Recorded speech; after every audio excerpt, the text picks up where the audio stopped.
The Great Hall of Varkesh Prime was built to remind every visitor of their place in the galaxy.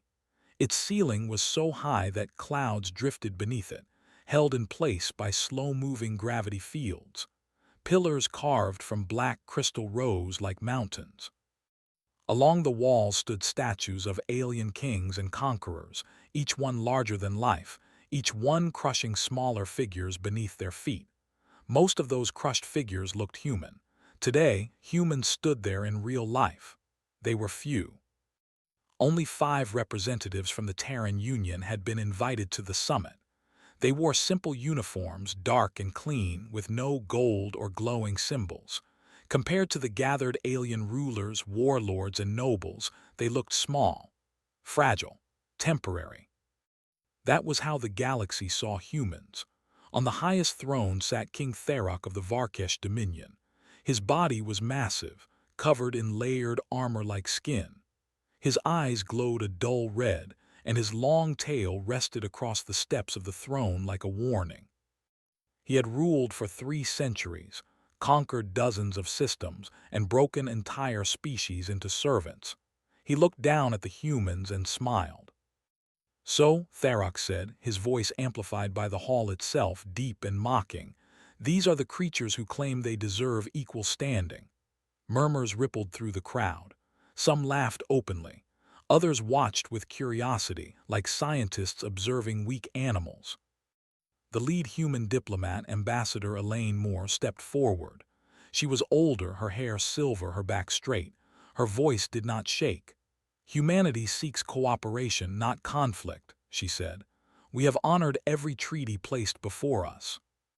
We have defended shared borders and saved alien worlds from extinction events. We ask only recognition." King Tharok leaned forward. The floor beneath his throne cracked slightly. "Recognition," he repeated. "You live barely a century. Your bones break easily. Your ships rely on borrowed technology. You survive because stronger species allow it." The crowd rumbled in agreement. Elaine did not look away. "Strength is not measured in years or size alone." That made Tharok laugh. It was a loud, cruel sound. "Then let us measure it properly," the king said. "Let us test this human strength." His eyes swept over the human group, stopping on one man near the back. The man stood still, hands behind his back. His uniform marked him as military, but there were no medals on his chest. His face was calm, almost tired. His name was Captain Daniel Reyes. He had not expected to be noticed. Tharok pointed a clawed finger at him. "You, step forward." Daniel obeyed without hesitation. Each step echoed in the massive hall. He felt thousands of eyes on him, measuring him, judging him. He did not raise his chin or bow his head. He simply stood. "You are small," Tharok said. "You are weak, but you dare to stand in my hall." Daniel met the king's gaze. "I stand where I am ordered to stand." That earned another wave of laughter. Tharok's smile widened. "Good, then you will stand in my trials." The laughter grew louder. Ambassador Moore turned sharply. "King Tharok, this summit is mine," Tharok interrupted, "and so are its rules." He rose from his throne, towering over everyone. "My people value honor," he continued, though his tone suggested the word meant something very different to him. "Once long ago our kings proved their right to rule through trial, strength, endurance, will." His gaze returned to Daniel. "I challenge your species to those same trials." Silence fell. Elaine spoke carefully. "And if we refuse, then the galaxy will know humans admitted their weakness," Tharok said, "and treaties will be reconsidered." That was not a threat. It was a promise. Daniel felt the weight of it. If humans walked away now, worlds would burn later. "What are the terms?" Daniel asked. The crowd quieted again. Many did not expect the human to speak. Tharok studied him. "You will face 3 trials alone, against my champions, against my laws, against death itself." He paused, then added something that made the entire hall stir. "And if you win," Tharok said slowly, "my daughter will be yours." Gasps spread like shockwaves. At the side of the throne, a tall alien woman stiffened. Princess Sarilith of Varkesh was known across the Dominion as a master tactician. Her armor was ceremonial, her eyes sharp. She had never been spoken of as a thing to be won. She turned to her father. "You did not consult." "I do not need to," Tharok snapped. "Royal law binds my word." He looked back at Daniel, amusement burning in his eyes. "Do you understand what I offer, human? Status, power, a royal bond no human has ever touched." Daniel did not look at the princess. He looked only at the king. "And if I lose?" he asked. Tharok's grin showed sharp teeth. "You die, simple, clean, entertaining." The hall waited for the human's response. Daniel thought of Earth, of colonies built on harsh worlds, of people who worked, struggled, adapted, of soldiers who held lines not because they were stronger but because they refused to fall. "I accept," he said. The sound that followed was not laughter this time. It was surprise.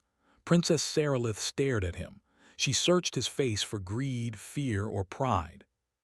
She found none of it. The first trial began immediately. Tharok believed in momentum.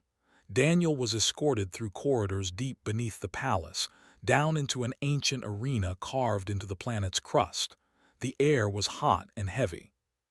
Stone walls bore marks of claws, blades, and energy burns from centuries of trials. Alien spectators filled the tiers above. Screens across the galaxy lit up. This was not just a test. It was a spectacle. Princess Sarilith watched from a private balcony, her arms crossed tightly. She had seen hundreds die in this arena. She had never seen a human enter it. A horn sounded. The floor shifted. From the far end of the arena, a massive gate opened. Heat poured out. Lava glowed beneath a cracked stone surface. The trial was called the Walk of Endurance. No weapons. No armor beyond basic clothing. The challenger had to cross the arena while gravity, heat, and exhaustion increased with every step.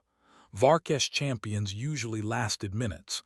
Humans, the crowd believed, would last seconds. Daniel stepped forward. The moment his foot touched the arena floor, gravity doubled. His knees bent slightly. He adjusted. His boots sank into hot stone. Sweat formed instantly. The heat was intense, pressing into his skin, burning his lungs with every breath. "Begin," Tharok's voice echoed.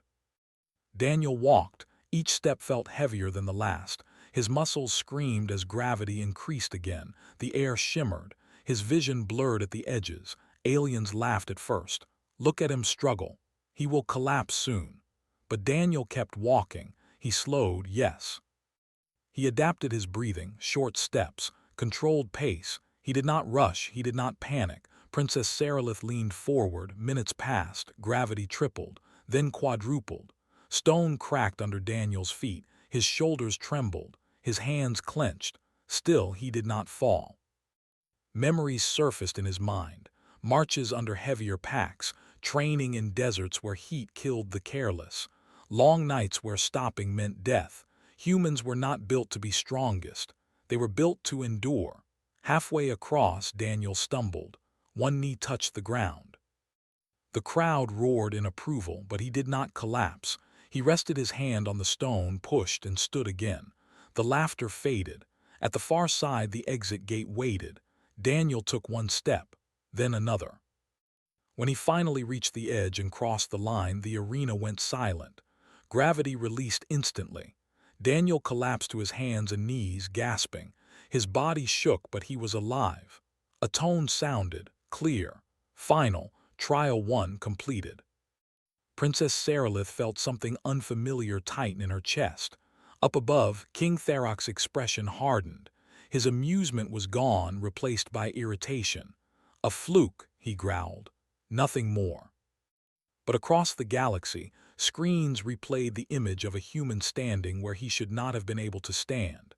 And for the first time, the galaxy began to wonder. The second trial loomed, and the king no longer smiled.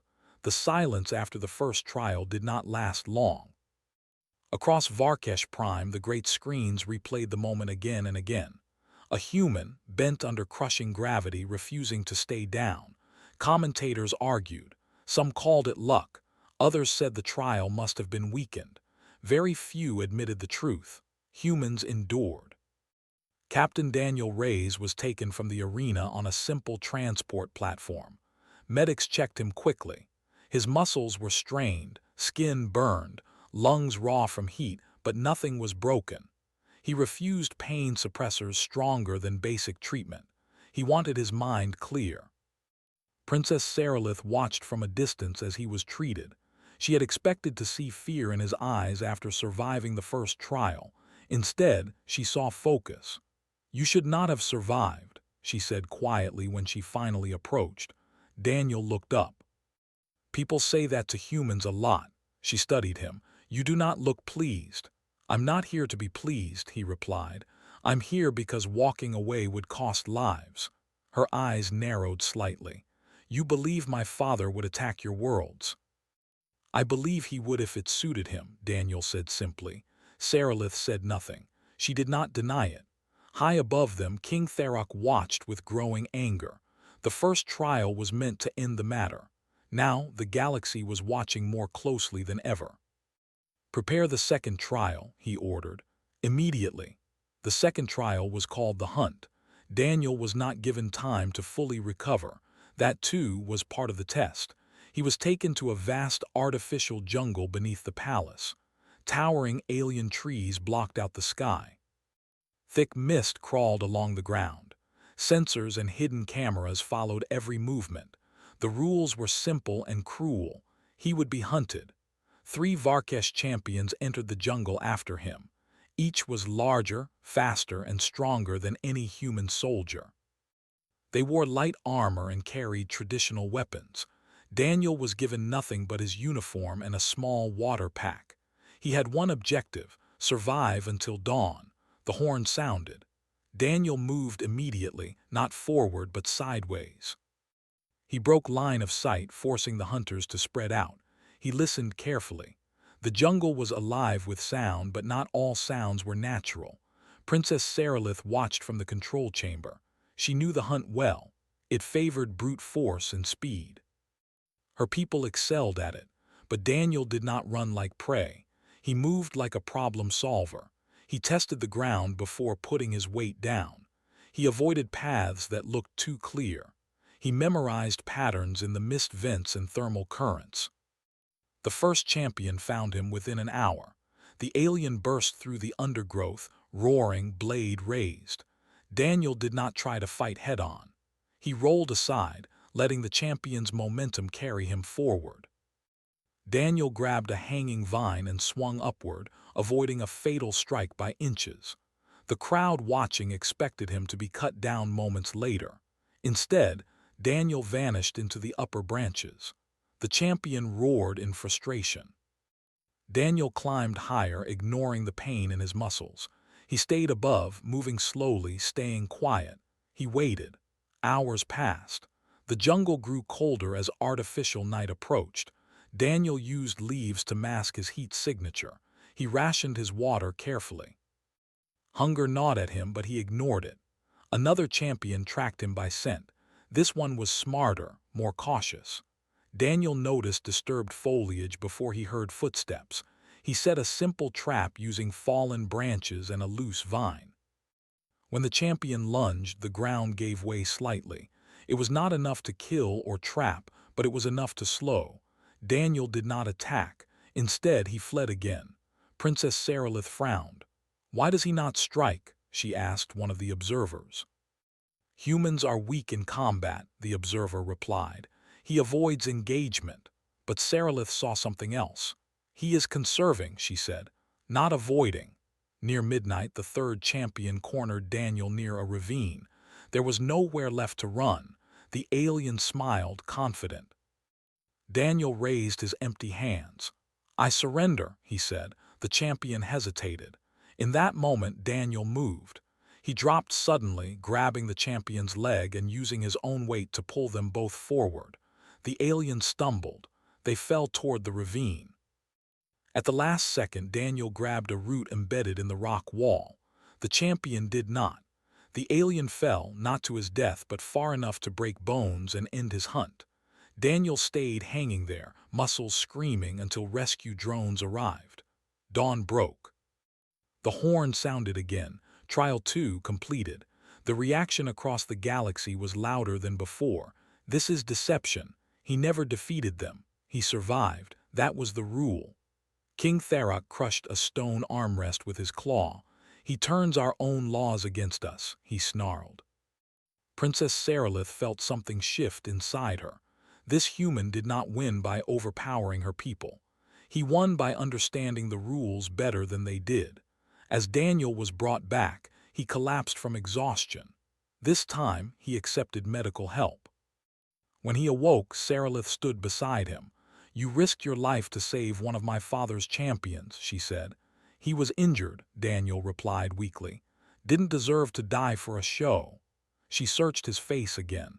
Still no pride. "The third trial," she said, "will not be like the others." Daniel met her gaze. "None of them were." Sarilith lowered her voice. "My father is angry. He believes you have embarrassed him." Daniel nodded slowly. "Then the next trial will be worse." She hesitated, then spoke the words she never thought she would say to an outsider. "He may cheat." Daniel closed his eyes briefly. "I assumed that from the start." That surprised her. "You still continue?" she asked. "I have to," Daniel said. "If I die, humans become a lesson. If I live, maybe we become a warning." Sarilith turned away, conflicted. Above them, King Tharok prepared the final trial in secret. It would not test endurance. It would not test survival. It would test obedience. And it was designed to ensure the human never walked out alive. As the galaxy waited, the balance between mockery and fear began to tilt. Humans, it seemed, were not what they had been told, and that made them dangerous. The final trial was announced at dawn, but its details were hidden. That alone was enough to make the galaxy uneasy. King Tharok stood before the gathered council and declared that the third trial would be the oldest and most sacred of all Varkesh tests. He spoke of tradition, honor, and law. His voice was strong, but those who knew him well could see the anger beneath it. Captain Daniel Reyes was brought to a preparation chamber beneath the palace. His body was still recovering. Bruises covered his arms and legs. His ribs ached with every breath, yet his eyes were clear. Princess Sarilith entered the chamber alone. "The final trial is called the Chamber of Command," she said quietly. "It was used long ago to judge kings." Daniel listened carefully. "It tests obedience," she continued. "Not strength, not survival, obedience to authority, even when that authority is unjust." Daniel understood at once. "He wants me to kneel," he said. Sarilith nodded. "He wants you to break, publicly." She hesitated, then did something no one expected. She handed Daniel a small data shard. "This contains the original laws of the trial," she said, "unaltered." Daniel looked at her in surprise. "If he finds out, he already believes he controls the outcome," she said. "He does not believe a human could use the law against him." Daniel closed his fingers around the shard. "Thank you." Sarilith met his eyes. "If you survive," she said slowly, "everything will change, not just for you, for all of us." Daniel gave a faint smile. "That's usually how it goes." The Chamber of Command was revealed to the public at midday. It was a vast circular room made of black stone and living metal. Symbols glowed faintly along the walls. At the center stood a single platform surrounded by energy fields. Above it, a throne-like structure hovered, empty. Daniel was led to the center platform and locked in place by invisible restraints. He could move his head and arms but not step away. King Tharok appeared on a high balcony looking down. "The rules are simple," the king announced. "The challenger will receive commands. He must obey them. Each refusal will increase the chamber's pressure and pain fields. Obedience brings relief. Disobedience brings suffering," the crowd murmured. "And the goal?" an alien noble asked. Tharok smiled. "Endurance, until the challenger kneels and accepts his place." Daniel felt the chamber activate around him. A low hum filled the air. "Begin," Tharok said. The first command came immediately. "Kneel." Daniel did not move. Pressure pressed against his body, not crushing but painful, like standing beneath heavy water. He breathed through it. The second command followed. Declare humanity inferior. Daniel raised his head. I will not. The pressure increased. Pain flared along his spine and joints. He gritted his teeth but remained standing. Across the galaxy, viewers leaned closer to their screens. Third command. Swear loyalty to the Varkesh Dominion. Daniel laughed once, short and dry. No. The chamber reacted violently. Energy surged. Daniel cried out as pain tore through his nerves. His vision blurred. Blood trickled from his nose. Princess Sarilith clenched her fists. Enough, she whispered, though no one could hear her. King Tharok watched calmly. You see, he said to the council, they resist only until pain teaches them truth. But Daniel did not kneel. Minutes stretched into an hour. Command after command came, each more humiliating than the last. Each refusal brought greater suffering. Daniel's body shook. His breathing grew ragged. Still, he stayed upright.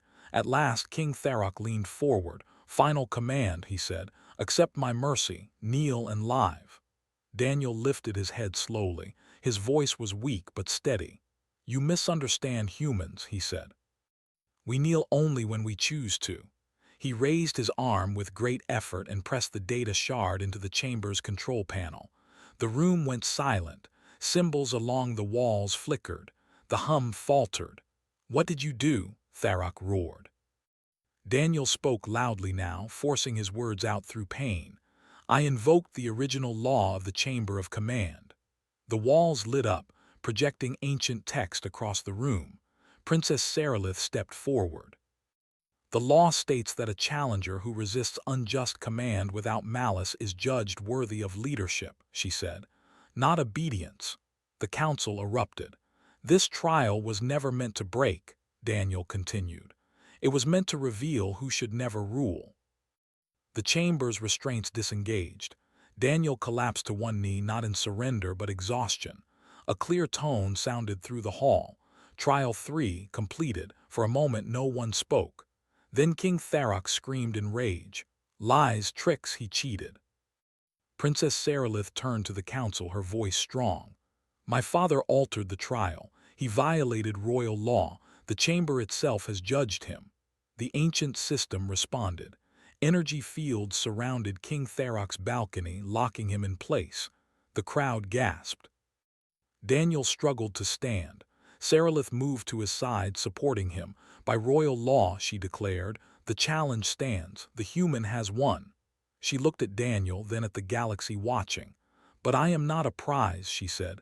I choose. She faced Daniel. I choose to stand with you, as an ally, as an equal. Daniel nodded slowly. That's the only way I'd accept. The council voted quickly.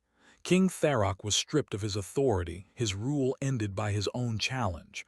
Across the galaxy, the image spread. A human, broken and bleeding, refusing to kneel.